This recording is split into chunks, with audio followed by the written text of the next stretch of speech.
Pwede ba ako makisuyo? Panatilihin ninyong malinis. Kasi hindi naman ako ang gagamit nun. Kayo din. Tama ba? Iyon ay paggawaing bayan, ibinigay sa tao, o sabihan nyo yung mga kabataan na gawing malinis lagi. Alam mo, lagi sinasabi ng nanay ko, si Mawari-Wari dito. Yung pa eh. Wala yung bataso. Pinapalo ko ng ano. Nanay ko kasi. Wari po. Huwag ka mag-alala, dyan ako papunta. Dito, sa kabila, alam niyo yung kabila. Parola. O, dyan ako lumaki. So, squatter din ako. Namuhay kami, simula pagmulat ng mata ko, hanggang sa nag-aaral ako sa Almario Elementary School. Squatter kami. Alam niyo mabuhay. Sa atin, yun ang aming malaking lupain. Walang bayad ng amilya. Libre kuryente. Kasosyo sa Meralco. Kasosyo sa Nawasa. Pero ganun naging buhay namin. Pero may sinasabi sa akin lagi ang nanay ko.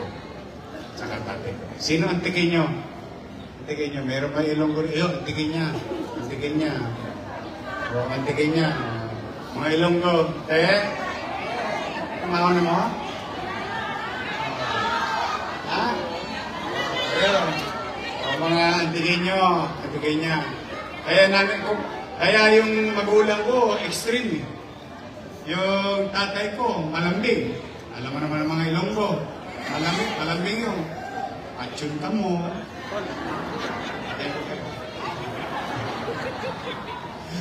Galit na. Malambing pa. Di yung nanay ko naman, matapang. Kaya lumaki akong gano'n, mix. May lambing at may tama. Pero gusto ko i-share. Ewan ko kung tama yung nanay ko. Ewan ko kung tama yung tatay ko. Pero sa tingin ko sa akin, tama sila. Ano sabi nila? Di bali tayong mahirap, di bali tayong squatter, hindi natin kailangan maging dugyot.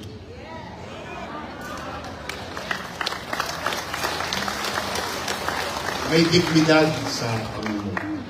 Kaya sasabihan niyo yung mga kabataan na mag-ayos, maglinis. Kasi dito na tayo. Sino dito 10 years na? Hindi, dandahan. 20 years. 30 years. Really nyo? Dito na kayo nawalan ng ipin at buhok. So, ilang henerasyon na. Kaya, basta, patandaan ninyo, magbubuti ako. Pipilitin ko magbuti para sa inyo. Tinayuan kayo ng pabahay. Tinayuan kayo ng eskwelahan. Nilagyan ko pa kayo ng presinto. Dati walang presinto rito, PCP lang. Tapasin nyo, naalala nyo yung first term ko? Yung naging ang Baseco ay isang presinto. Anong ibig sabihin? Mas maraming pulis. Kasi ang ayaw lang naman sa pulis, tulongges. Pero yung mga ordinaryong tao, gusto ng pulis. Bakit? Kasiguruhan. Kapanatagan. Tama ba? Kaya huwag kayo mag-alala sa mga tulongges. Uubusin ko yan. Gusto ko umalis sila rito sa Paseco. Kasi yung mga yan, ginagahasa yung kahinaan natin bilang mahirap. They are taking opportunity na patigasin ng mga muscle nila para tayo api-apihin. Siga-sigaan. Wala na. Sa Baseco, normal ang pamumuhay. Sa Baseco, pwede kang mamuhay. Sa salita ngayon, deserve nyo yan. Sabi ng mga akla, deserve nyo yan. Kaya, pagbubuti pa ako, sarili kayo ospital, next year, ano na yan, fully functional. Napasa na yung ordinansa ng mga konsehal para sa doktor, nurses, lahat. So, after the DBM, mga aprobahan yun, magka-hire na tayo.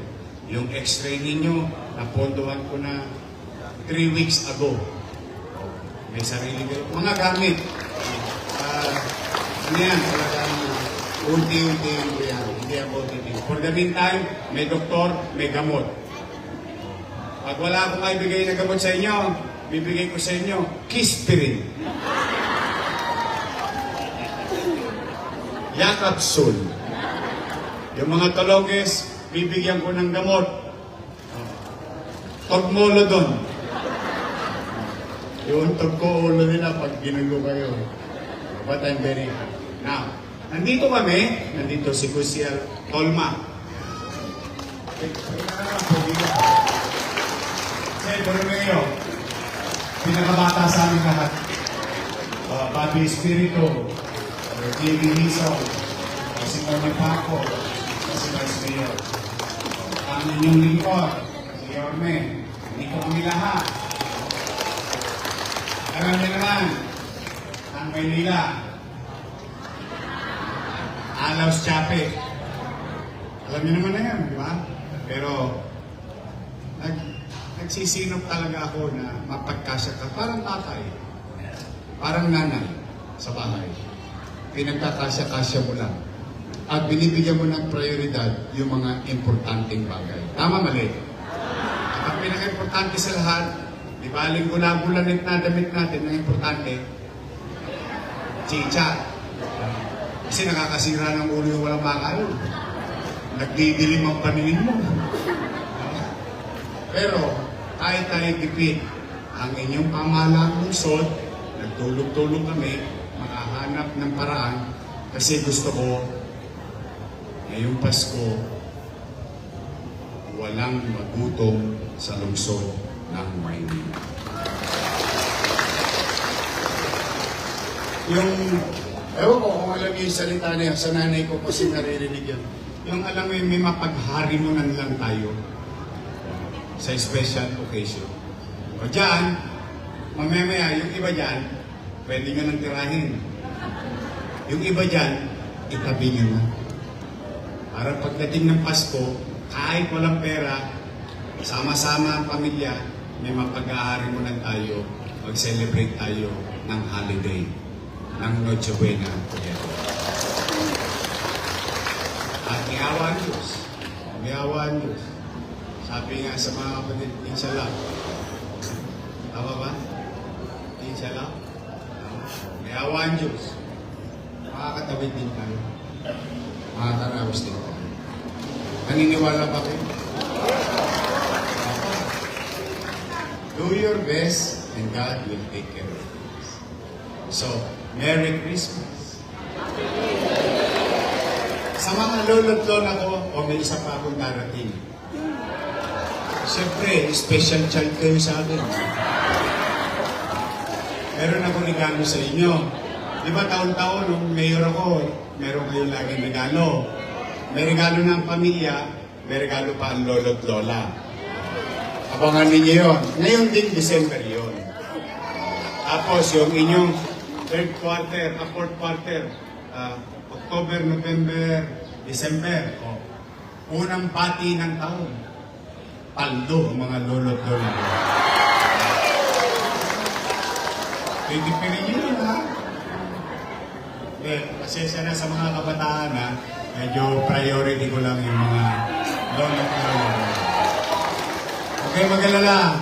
Una-una lang yan. Darating din kayo dyan. Sila na muna. Ha? Sa mga lolo't lola ko, mga nanay tatay ko, senior citizen, I love you. Mag-iingat kayo at pagpalain nawa kayo ng buong may kapal. Manila! God first. Thank you.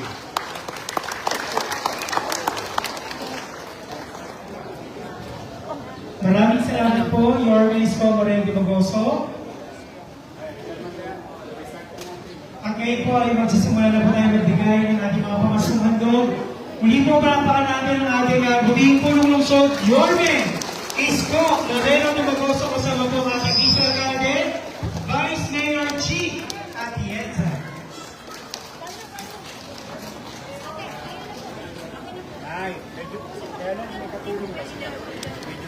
Kasama rin po natin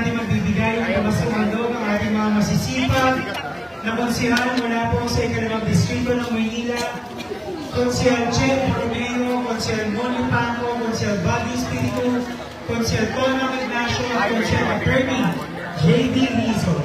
At of course, ang ating po ng barangay Diana Espinosa. Isa lang muna, isa lang. Kasi mabibigat ang kayo. Opo, mabigat